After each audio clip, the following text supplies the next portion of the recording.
Girlfriend boyfriend অ্যাফেয়ার্সটা আগে মানুষ লুকায় লুকায় করতো, চিঠি দিলেও লুকায় লুকায়, যাতে কেউ জানতে না পারে। এখন ওপেন রাস্তায় সব, মানে এটা নর্মাল করে ফেলা হচ্ছে। আরো যে কি হবে সামনে আল্লাহ ভালো জানেন।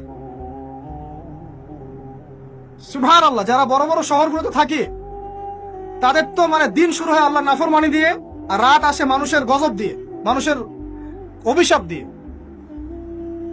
মেয়েরা আগে যদি বেপর্দায় চলতো লজ্জা করতো, একটা লজ্জা বোধ ছিল, যে একটা লজ্জা লাগতো যে না আমি খারাপ ভাবে চলছি, মানুষ আমাকে দেখছে কেমন লাগছে। এখন দেখবেন ও গেঞ্জি পরে হাঁটছে, ফিলিংস নাই, স্বাভাবিক, নর্মাল করে ফেলা হচ্ছে এগুলো সবকিছু। এখন দেখবেন মেয়েদেরকে, ছোট ছোট মেয়েগুলোকে রেপ করা হচ্ছে, ছোট ছোট বাচ্চা মেয়ে, দেখবেন কয়দিন পরে এটাও স্বাভাবিক হয়ে যাবে।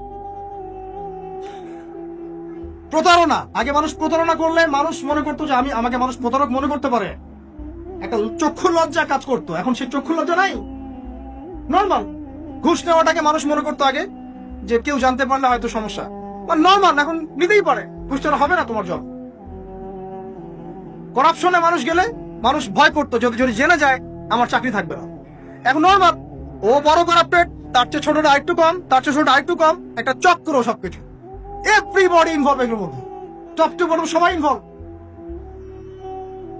এরকম সিচুয়েশনে আমরা কিভাবে দিন নিয়ে পালন করবো যদি শক্ত না হই?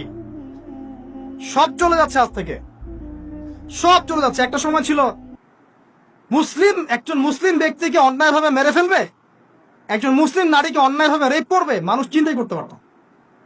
একজন মুসলিম নারীর সম্ভ্রম বাঁচানোর জন্য এই ভারতবর্ষে সশস্ত্র যুদ্ধ হয়েছে বিন কাসিমের নেতৃত্বে, একটা মেয়ের ইজ্জত বাঁচানোর ইস্যুকে কেন্দ্র করে। এখন লক্ষ লক্ষ মুসলিম মেয়ের ইজ্জত নষ্ট করা হচ্ছে, কারো কোনো ফিলিংস নাই, স্বাভাবিক। একটা রাষ্ট্রদূতকে হত্যা করেছিল তাবুক যুদ্ধের সময়, নবী সাল্লাল্লাহু আলাইহি ওয়াসাল্লাম 30,000 সৈন্য নিয়ে ধাওয়া করেছিলেন। এত বড় সাহস আমার রাষ্ট্রদূতকে হত্যা করো? এখন সারা বিশ্বে লক্ষ লক্ষ মুসলিম হত্যা করা হয়েছে, কারো কোনো ফিলিংস নাই। মানে আমি বুঝাতে যাচ্ছি আপনাদেরকে, সবকিছুকে নর্মাল করে ফেলা হয়েছে। কয়দিন পর দেখবেন ছেলে ছেলে নর্মালি বিয়ে করে ফেলবে। দেখেন এখন একটু চক্ষু লজ্জায় কাজ করে যে আমি, মানুষ কি মনে করবে। আস্তে আস্তে দেখবেন এমন সময় আসবে ও মনে করবে যে নর্মাল। সবকিছুকে এই মিডিয়ার মধ্যে দিয়ে নর্মাল করা হচ্ছে। এসব মিডিয়াগুলো ইউজ করা থেকেও দূরে থাকা উচিত। আল্লাহ পাক আমাদেরকে হেফাজত করুন, আমি। আসুন, ফজরের সালাতের কথা বলছিলাম, আমি অনেক দূরে চলে গেছে। চাষ্ট পড়েন, ফজরের নামাজ পড়েন, সময়টা কাজে লাগান। আমি বলছি সময়গুলোকে কাজে লাগান। ফজরের পর খাওয়া দাওয়া করবেন, রাসূলের সুন্নাহ মতো খান, ইবাদত হবে ইনশাআল্লাহ। এরপরে আপনি কিছুটা সময় এক্সারসাইজ করেন, খেলেন, মাঠে গিয়ে খেলেন, কোনো সমস্যা নাই। ওই টিকটক চালানোর চাইতে, পর্ন দেখার চাইতে মাঠে গিয়ে খেলেন।